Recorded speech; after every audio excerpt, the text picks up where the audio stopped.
Episode 3. I've been sitting with something lately, and it keeps coming up no matter how I look at it.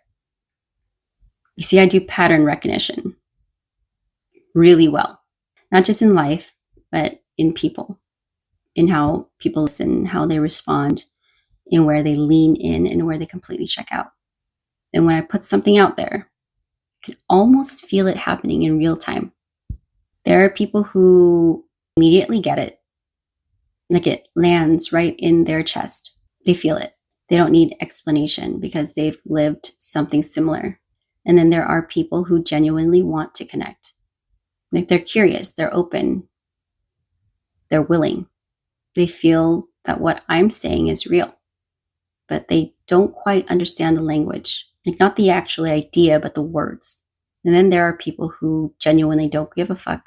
They don't get it and they don't want to. And honestly, that is okay.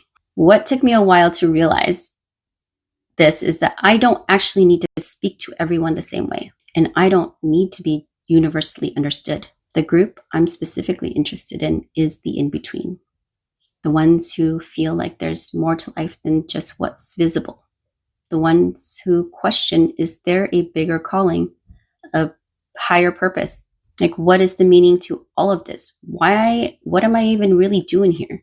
But haven't yet had an experience that forces them to look deeper. Because I remember being there pretty freaking recently too, actually. Like I was busy. I was making financial progress, making adulting my bitch, like feeling myself. And then it all stopped abruptly. Spiritual awakening was not exactly on my calendar or list of things to do. It wasn't even in my vocabulary. Like I honestly had no clue it even exists. I've never heard of it. Not because I didn't believe in any of it, but because I didn't need to yet. And I think people kind of just skip over that part. And most people don't go looking for a deeper framework for shits and giggles. They don't go disrupting what seems to be a good life when things are working out just fine.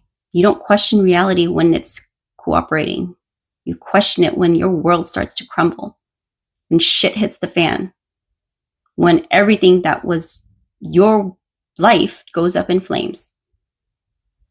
And then something happens, something that reorganizes how you see literally everything, how you see truth, power, responsibility, yourself. And then once that happens, you just can't unsee it. You can't go backwards. You can't pretend anymore. And you definitely don't start forcing other people to see what you see. What changes isn't belief, it's capacity. Like I can understand people who are very structured, people who trust science, data, logic, proof, evidence. Trust me, I resonate with that the most.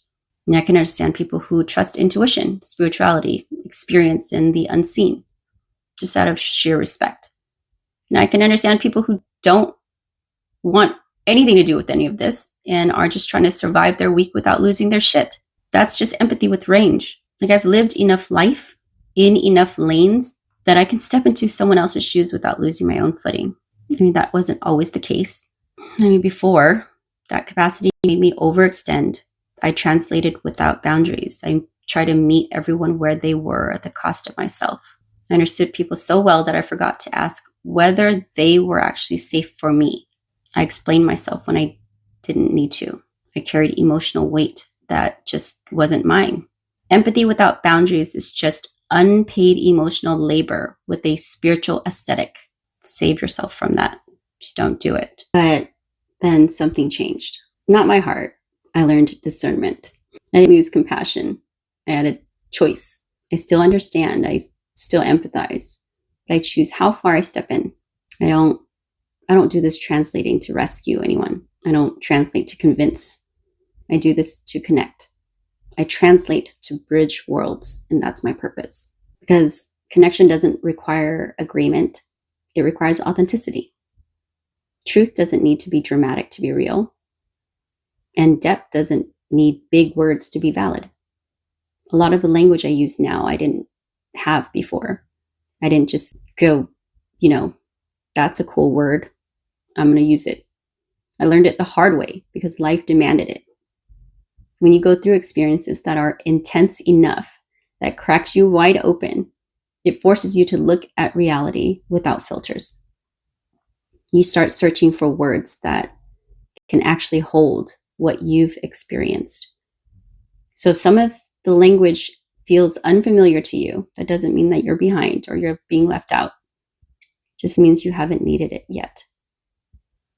Pay attention to how your body responds when you listen. Exactly every concept, but the feeling is the signal. The words tend to catch up later. Some people will resonate immediately. Some people will lean in slowly and learn over time. And some won't connect at all. That's not separation. That's just reality. And at some point, I realized something else too. If everyone understood me immediately, I'd probably be saying something very generic.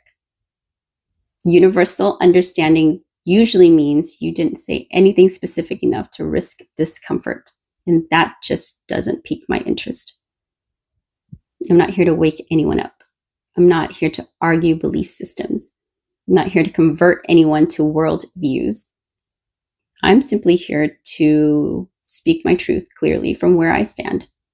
And where I stand now includes the shadow side that life has to offer, like grief, loss, sacrifice, collapse, the things out of your control, things that you can't really fix. For me, that's actually where spirituality presents itself, not in pretending everything happens for a reason that conveniently absolves everyone, but in the moments where life throws you something irreversible.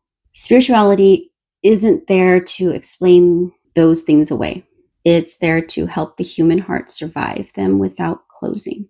It gives people a place to rest when logic runs out, a way to keep loving, keep fighting, keep swimming when there's nothing left, a way to hold meaning without turning tragedy into punishment. That doesn't cancel responsibility. It doesn't override human biology. It doesn't erase grief. It just keeps you from disappearing into the abyss. And I think that's important to say out loud. Understanding doesn't make you responsible for everyone. Empathy doesn't require self-erasure. And compassion does not mean abandoning truth. You can love people. You can understand where they're coming from and still hold your boundaries. You can hold science and spirituality in the same body without needing them to fight each other. You can accept that people have free will and people will choose their own path no matter what it is that you say. That consequences exist and still remain present, still remain loving, still remain grounded. That's not cold, that's maturity. I don't need everyone to see what I see. I don't need everyone to understand my language. I just need to speak my truth honestly where I am.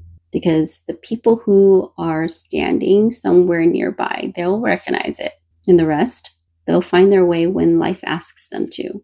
And that's okay.